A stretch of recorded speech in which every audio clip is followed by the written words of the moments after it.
Messi রোনালদোর যুগে 2018 সালে আরো একজন জিতেছিলেন ব্যালন ডিওর, অর্থাৎ মেসি রোনালদো ছাড়া কেউ যে ব্যালন ডিওর জিততে পারে সেটা আমরা দেখেছিলাম 2018 সালে। সেই বছর তিনি জিতেছিলেন ফিফা দা বেস্ট অ্যাওয়ার্ডই। সেই লুকা মডরিচ তার 13 বছরের ক্যারিয়ার শেষ করেছেন রিয়াল মাদ্রিদের হয়ে। গতকালকে তার রিয়াল মাদ্রিদের হয়ে লাস্ট ম্যাচ ছিল, তিনি বদলি হিসেবে নেমেছিলেন। এবং দেখেন লুকা মডরিচ কেন আলাদা, নামার পরও তার কয়েকটা টাচের কথা একটু ভিজুয়ালাইজ করেন।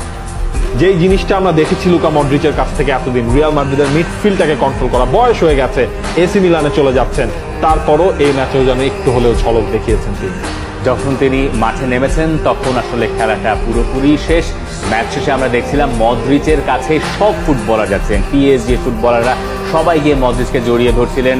ক্যামেরা একদিকেই তাক করা ছিল, সেটা হচ্ছে এই রিয়াল মাদ্রিদের নাম্বার 10-এর দিকে।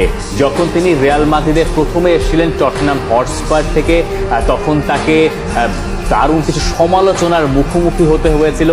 তখন অনেকেই ধরেছিলেন যে এই প্লেয়ার হয়তো লা লিগায় মানিয়ে নিতে পারবেন না, কিন্তু একটা সিজন যেতে না যেতেই লুকা মডরিচ নিজের সামর্থ্যের প্রমাণ দেওয়া শুরু করলেন এবং লুকা মডরিচ নিজেকে এমন একটা উচ্চতাতেই নিলেন যে খোদ বার্সেলোনা সমর্থক যিনি, তিনিও পর্যন্ত লুকা মডরিচের বিদায়ের সময় এটা বলতে বাধ্যই হয়েছেন এবং ভালোবেসেই হয়তো বলেছেন যে তার মতো ফুটবলার আসলে আমাদের জীবদ্দশায় আমরাই দেখেছি কম।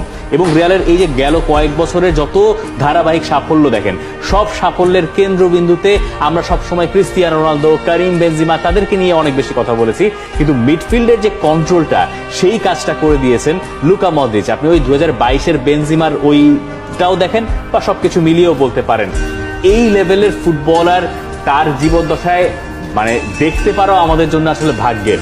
597টা ম্যাচ খেলেছেন রিয়াল মাদ্রিদের হয়ে, 13টা বছরে 28টা ট্রফি জিতেছেন, যেখানে চ্যাম্পিয়ন্স লিগ রয়েছে, ক্লাব ওয়ার্ল্ড কাপ রয়েছে, লা লিগা রয়েছে, ট্রফির কোনো অভাব নাই। কিন্তু একটু আক্ষেপ যেটা, সেটা হচ্ছে গিয়ে এই নিজের ক্যারিয়ারের লাস্ট সিজনটা তাকে ট্রফিলেস যেতে হয়েছে।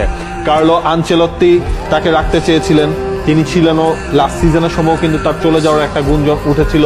কিন্তু রিয়াল মাদ্রিদ বোর্ড থেকেও আসলে তার তো বয়সও হয়েছে, 1 বছরের কন্ট্রাক্ট রিনিউ করা হলো, 39-40-এ পড়ছেন। এবং দেখেন লুকা মডরিচের লেভেলটা চিন্তা করেন, তিনি চাইলে এখন সৌদি আরব যেতে পারতেন, তিনি চাইলে MLS যেতে পারতেন। তার টার্গেট হচ্ছে তিনি পরের বছর ওয়ার্ল্ড কাপ খেলবেন। ওয়ার্ল্ড কাপ খেলার আগে তিনি ওই 1 বছর কই কাটাচ্ছেন এসি মিলানে। হ্যাঁ, এসি মিলান ইউরোপিয়ান কম্পিটিশনে নাই, এবার চ্যাম্পিয়ন্স লিগও তারা কিন্তু খেলবে না, কিন্তু আপনি সেরিয়ার কথা চিন্তা করেন।